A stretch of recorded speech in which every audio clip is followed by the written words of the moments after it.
Do you hear that? The creak of a floorboard, a whisper in the dark, a doll's head turning on its own?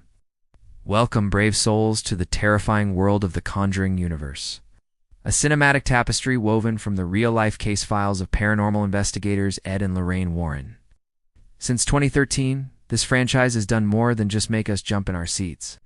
It has built a sprawling, interconnected story of demons, ghosts, and the relentless battle between good and evil. From haunted farmhouses to cursed convents, each film peels back another layer of this dark, supernatural realm. So, grab your rosaries, say a quick prayer, and turn down the lights. We're about to embark on a deep dive into one of the most successful and bone-chilling horror sagas ever created. Ready to face the darkness? It all began with a simple clap. 2013, director James Wan unleashed The Conjuring upon an unsuspecting world. The film introduced us to the Perron family, terrorized by a malevolent spirit named Bathsheba Sherman in their new Rhode Island home.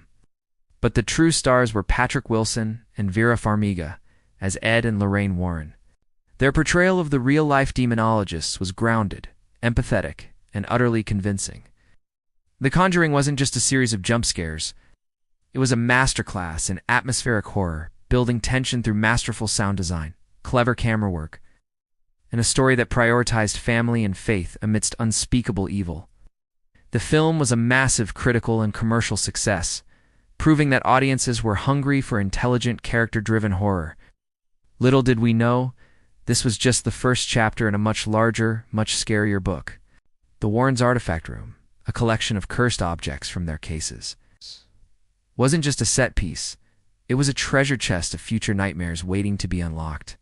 And the first nightmare to escape was Annabelle. As teased in the opening of the first film, the possessed doll got her own origin story in 2014. Annabelle took us back to the late 60s, showing us how a simple gift for an expectant mother became a conduit for a demonic entity.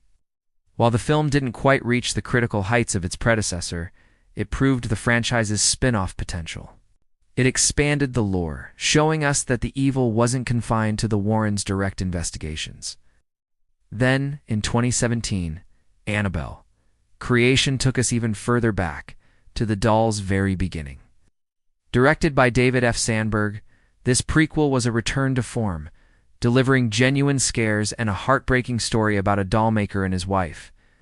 It masterfully connected the dots, revealing how the demon found its porcelain home and even tying directly into the first Annabelle film and its chilling final moments. The doll had become a horror icon in her own right. 2 years after the first film, Wan returned to direct The Conjuring 2 in 2016. This time the Warrens traveled to North London to investigate the infamous Enfield poltergeist case. The Hodgson family, particularly young Janet, is tormented by the spirit of an old man named Bill Wilkins. The film brilliantly recreated the 1970s setting and the media frenzy surrounding the real-life case. But The Conjuring 2 did something more. It deepened the personal stakes for Ed and Lorraine, introducing a demonic nun, Valak, who was not only tormenting the Hodgsons, but was also hunting Lorraine herself. This villain was so terrifying that she became an instant fan favorite. The sequel was bigger, and some would say even scarier than the original. It wasn't just a retread, it expanded the universe, solidified the emotional core of the Warrens' relationship, and introduced the next major antagonist, who was destined for her own terrifying spin-off. And that spin-off was The Nun. Released in 2018, the film plunged audiences into the darkest corner of the universe yet, set in 1952 Romania. It served as the ultimate origin story for the demon Valak. We follow a priest and a young novitiate as they investigate a suicide at a remote abbey, only to uncover a profane secret and unleash the ancient evil. With its gothic setting, ancient conspiracies, and religious horror, The Nun felt distinct from the other films. It was a full-blown supernatural adventure, relying on atmosphere and classic horror tropes to tell the story of Valak's initial defeat. It also contained a brilliant twist ending that connected its protagonist, Frenchie, directly to the Warrens' lectures seen in the first 2 Conjuring films, proving just how intricately this timeline was being woven. It showed that the evil Ed and Lorraine fight has roots that go back decades, if not centuries. After the darkness of The Nun, the franchise brought the evil back home with 2019's Annabelle Comes Home. This film felt like a celebration of the universe so far, Taking place over a single night, the story centers on the Warrens' daughter, Judy, and her babysitters. When a curious friend foolishly opens the glass case holding Annabelle, all hell literally breaks loose in the Warrens' house. The artifact room becomes a playground for the supernatural as Annabelle acts as a beacon for other spirits. We get glimpses of new potential threats like the ferryman, the bride, and a demonic werewolf. It was a fun, Ghost Train-style horror flick that fully utilized the promise of that artifact room. It cleverly put the Warrens' own family in peril, raising the personal stakes and showing that even the safest place can become a hunting ground when evil is invited in. That same year, the universe expanded in a different direction with The Curse of La Llorona, based on Latin American folklore. The film tells the story of the Weeping Woman, a ghostly mother who drowned her children and now stalks the night, searching for others to take their place. While Ed and Lorraine are absent, the film connects to the broader universe through Father Perez, the priest who appeared in the first Annabelle movie. He references his experience with the doll, firmly placing La Llorona within the same world of cursed objects and demonic entities. The film brought a new cultural legend into the fold, demonstrating that the scope of this universe could extend beyond the Warrens' direct case files and incorporate terrifying folklore from around the globe, proving that evil has many names and many faces. The most recent main entry, 2021's The Conjuring, The Devil Made Me Do It, took the series in a bold new direction. Instead of a classic haunted house story, this film, directed by Michael Chavis, tackled the real-life trial of Arne Cheyenne Johnson. It was the first time in U.S. history that demonic possession was used as a legal defense. The film plays out like a supernatural detective story, with Ed and Lorraine racing against time to find proof of a demonic curse to save a young man from death row.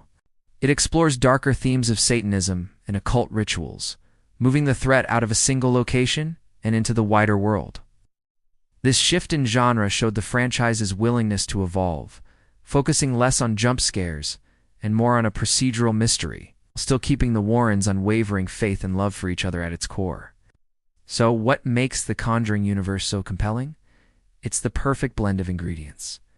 First, the based on a true story angle, which lends an unsettling layer of authenticity, whether you're a believer or a skeptic. Second, the masterful creation of a shared universe. The connections are never forced. They feel organic, like discovering hidden clues in an elaborate puzzle. An object in one film becomes the star of the next.